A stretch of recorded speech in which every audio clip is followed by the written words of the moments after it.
So I'm going to present one case study from our research, and it's Sinai. It's a village of Sinai. It's located here. It's around 13 kilometers from Nabatea. And in the village today, we can see that there is still some rural agricultural land. You can see in these valleys, and a big extension of urban spaces, such as this. I'm going to briefly present the village. So the village is composed of several hills, the Tur, the Taradi, and the and the valleys that is between this hill that are mainly the agricultural zone of the village today. And there's the old village that was here, but it slowly extended to a Ruwais, starting in the 1960s, and now it's almost covering the area of Hamra.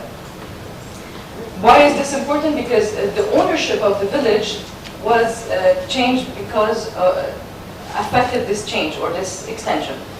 So when we got some document from the mayor who drew the ownership of the village since the 1920s.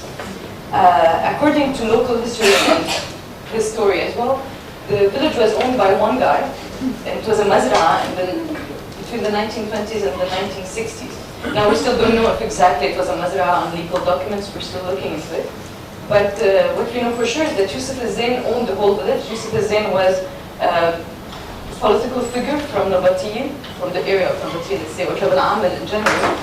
And he owned several areas at that period, several villages during that period. But slowly he sold the land, we think it's around the 40s, to Hassan Shams. Hassan Shams is also from Nabatea, and he emigrated to Senegal in particular, and he came back and invested in buying villages that he used for mainly agricultural production. And he owned the land of Sinai till the 1960s. And since that time, we start seeing multiple ownership in the village. But what we don't know is, what we're trying to see is how to document this evolution in land ownership. So we are relying on many documents from the archive, from personal documents. I'm going to show you some of the documents that we're using. So in the archive in Nantes, for the French diplomatic archive, we found out that in 1929, in this, Yusuf al-Zain asked the Régie des Cadastres, that was under the French mandate, to draw or to draw the land that he owned. So it's two villages, Sinai, that is written as Sinaya, and Dumur, which is directly next to Sinai. Another document we could find is from the 1970s. It's actually a Mughayrasa contract. So what this contract is saying briefly is there is an agreement starting from the 1957, the date is here, where Hassan Shams agreed with the farmer that he could use half the land, he could use a piece of land and plant it with fruiting trees. And after 15 years, he would own half the land. So the farmer would get half of it and Hassan Shams would keep the other half. So this explained that starting in the 60s, 70s, we start seeing many ownership in the village. So probably Shams made many contracts like that. So we're still trying to collect them. Another important change we found in some official document with the wakil of the village. So we can see that in 66, the Hassan Shams was called Malik al-Daya, or Malik al-Mazra'a, so the owner of the Mazra'a. But in 67, his status was Malik fi al-Mazra'a, so an owner in the Mazra'a. So then that could explain also why that they start having many ownership, or people start buying land. So, and this date coincides with one thing that we could find in the Kadas. It's date from 66, and Hassan Shams actually parceled a small part from Ruwais, and he divided it into plots from a size half a dunam to a dunam and half, probably mainly for the blow up here. So this explained two things.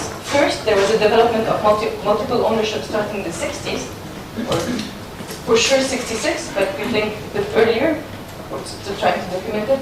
And second, the first extension of the village was in the Ruwais. And we can see it clearly in these two aerial photographs. So the village, this is from 62, the village is just here. And the zone agricole is mainly covering this part and this part as well. And the village here grew in that area. So this is Ruwais. the agriculture developed more here as well as here. So we can see that more agricultural land is here. So in this fact, we had 2%. And we see later how much it developed. I will talk briefly about one case that we have of ownership, or let's say informal ownership or land use right that's taking place in this area. It's called the Beirut, but it's still taking place today. So the Beirut is planted with rain-fed agriculture mainly. So this is based on data from 2006, aerial photograph from 2006, and we can see that all this area is planted. Now, if you look at the owners, it's one guy who owns this whole plot and these 2 plots, these 3 plots around. This is an orchard, citrus in particular, and this is another orchard which is olive. And the rest is also rain-fed agriculture with different owners.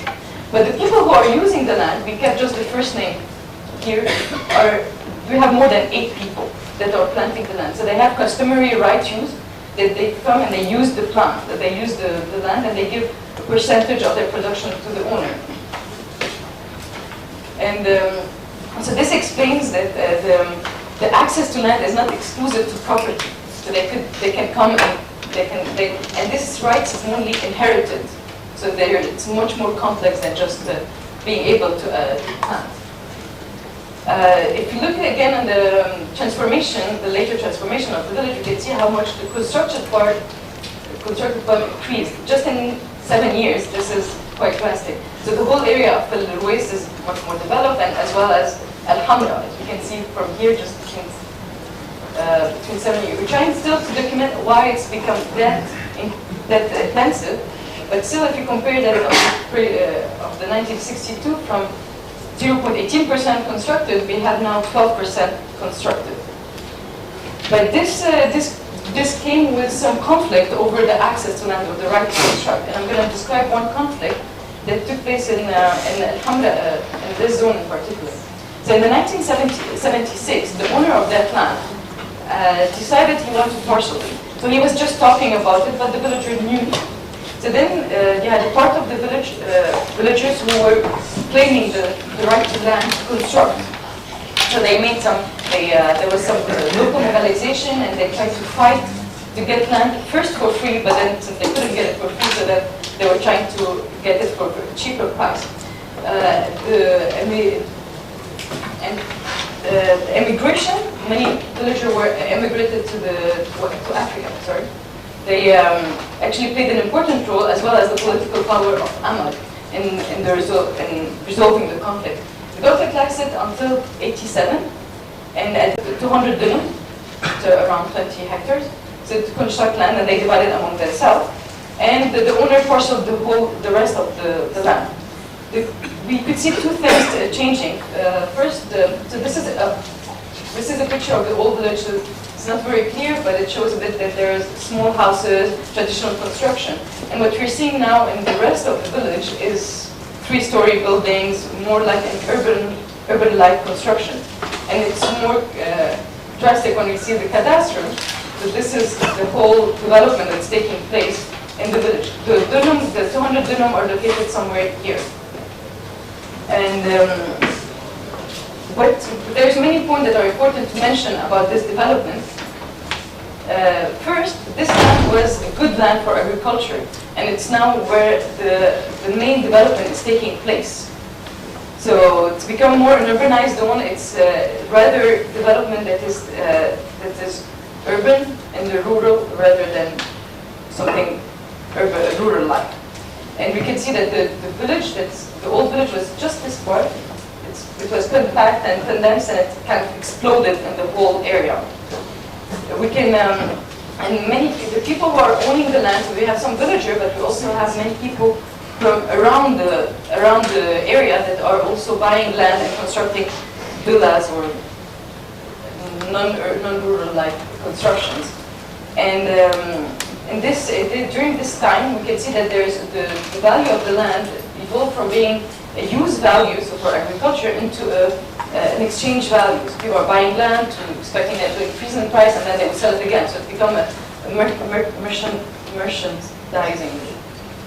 So what we can see, obviously, is that the village is very different from what it used to be, and that the development that is and that even that the people, we used to have around 200 inhabitants, mainly working in agriculture in the 1960s, and now we have more than 1,800 inhabitants, and where we have only 14 farmers, and actually 4 of them only are full-time farmers. The rest are using it are part-time farmers because they have different activities. So this plurial activity is also reflected in the multifunctionality of the landscape in general. So it's becoming more like a cité dortoir rather than a productive village.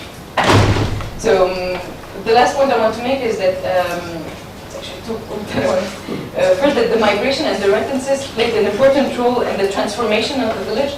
So we had a different class formation, and they affected the transformation socially and spatially in the village.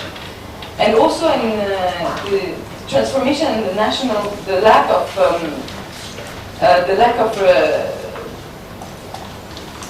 national reform made it made different impact in different areas. So the problematic of land property in Lebanon, in the Lebanese rural, is quite different, full of different trajectory. So this is. So in the absence of agrarian reforms, we cannot protect this area, but at the same time, we cannot allow it to. Yeah, that's